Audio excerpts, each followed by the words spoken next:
warahmatullahi wabarakatuh. Bertemu kembali bersama saya, Ibu Yusi dari Manlima Bogor. Bagaimana kabar semuanya? Semoga semuanya tetap sehat, tetap semangat, dan selalu dalam lindungan Allah Subhanahu wa Ta'ala. Amin ya Robbal Alamin. Jangan lupa untuk selalu mematuhi protokol kesehatan selama pandemi COVID-19 ini ya. Untuk memenuhi syarat kegiatan belajar ketiga dalam pelatihan jarak jauh pembuatan video pembelajaran dengan Filmora bagi pemula ini, saya akan memberikan materi biologi kelas 10 tentang bakteri. Di dalam bakteri ini, langkah pertama yang akan saya jelaskan yaitu tentang standar kompetensi dasar dan indikatornya. Standar kompetensinya adalah memahami prinsip-prinsip pengelompokan makhluk hidup. Sedangkan kompetensi dasarnya mendeskripsikan ciri-ciri Archaebacteria dan Eubacteria serta peranannya dalam kehidupan. Untuk indikator yang akan saya bahas pada pertemuan ini ada dua. Yang pertama adalah menjelaskan ciri-ciri Archaebacteria dan Eubacteria. Lalu yang kedua menjelaskan tentang bentuk dan morfologi dari bakteria. Baik, kita lanjutkan.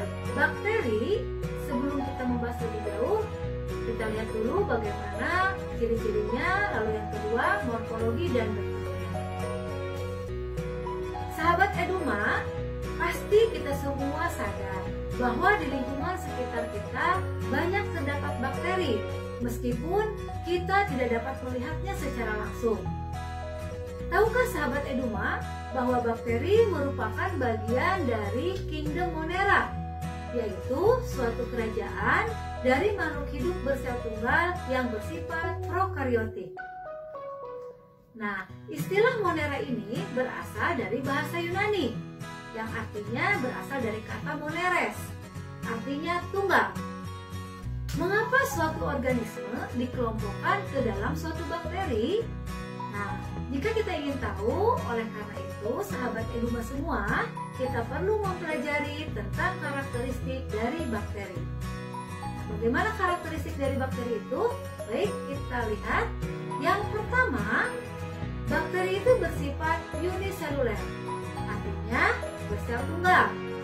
Nah, bakteri itu juga bersifat prokariotik, artinya tidak mempunyai membran inti ataupun membran sel. Ukuran bakteri itu sangat kecil, tidak bisa dilihat oleh kasat mata. Biasanya hanya berukuran 0,5 sampai 5 mikrometer. Lalu, bakteri itu hidupnya secara soliter atau sendiri-sendiri, atau juga bisa hidup secara berkoloni atau berkelompok. Serta ada juga yang bersimbiosis, bersifat parasit, dan juga saprofitik. Pada umumnya, bakteri tidak memiliki kloroplas, tetapi ada pengecualian untuk bakteri klorofil dan bakteri purpurin. Nah, untuk perkembangbiakannya, bakteri itu bisa berkembang biak secara vegetatif maupun generatif.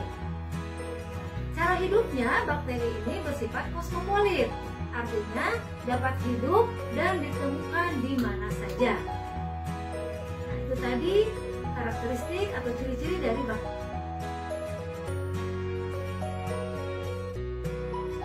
Selanjutnya kita akan membahas tentang morfologi dan struktur dari bakteri.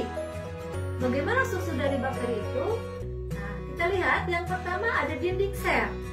Nah, dinding sel ini fungsinya adalah untuk mempertahankan bentuk sel. Lalu ada sitoplasma. Nah, sitoplasma ini fungsinya menjadi tempat terjadinya reaksi-reaksi metabolisme sel. Lalu, bakteri itu memiliki DNA yang berfungsi menentukan sifat-sifat metabolisme bakteri. Selanjutnya, bakteri itu memiliki kapsul atau lendir yang berfungsi menjaga sel agar tidak terjadi kekeringan.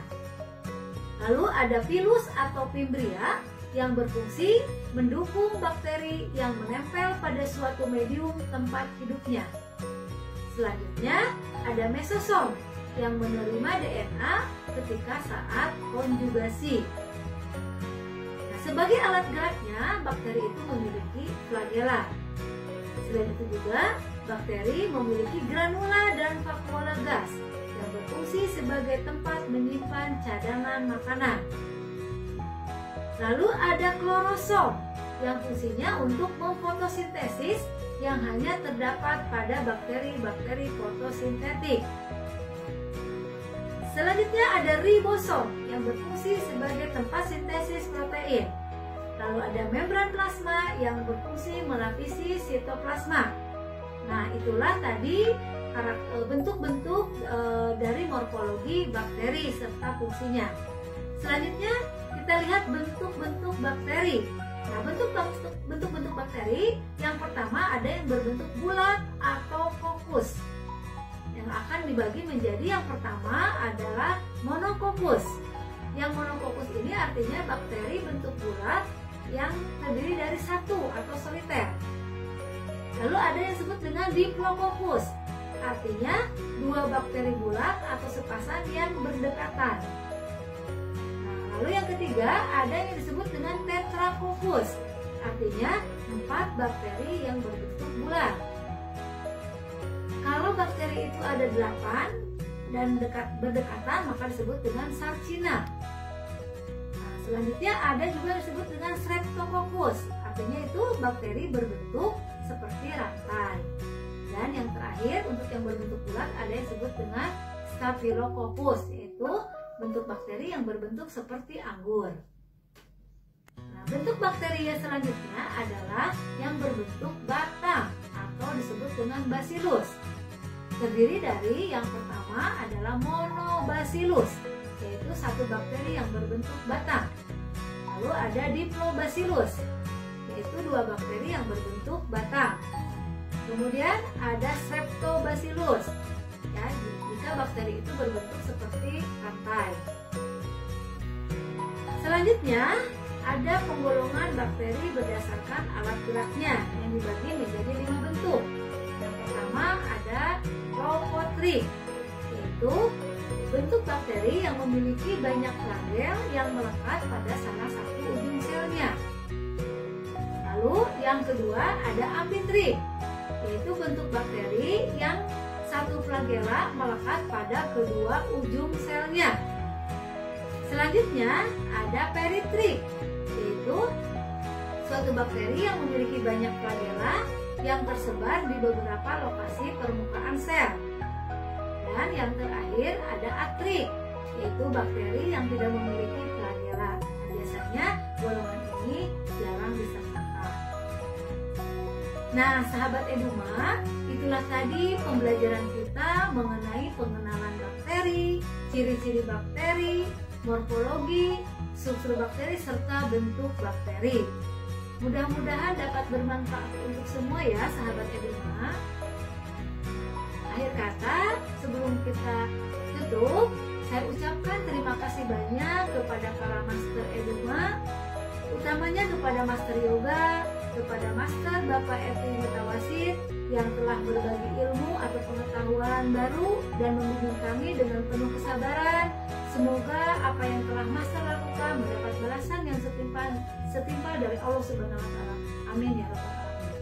Selain itu, saya ucapkan juga terima kasih kepada para teman-teman Eduma semuanya atas dukungannya sehingga pelatihan ini bisa berjalan dengan lancar.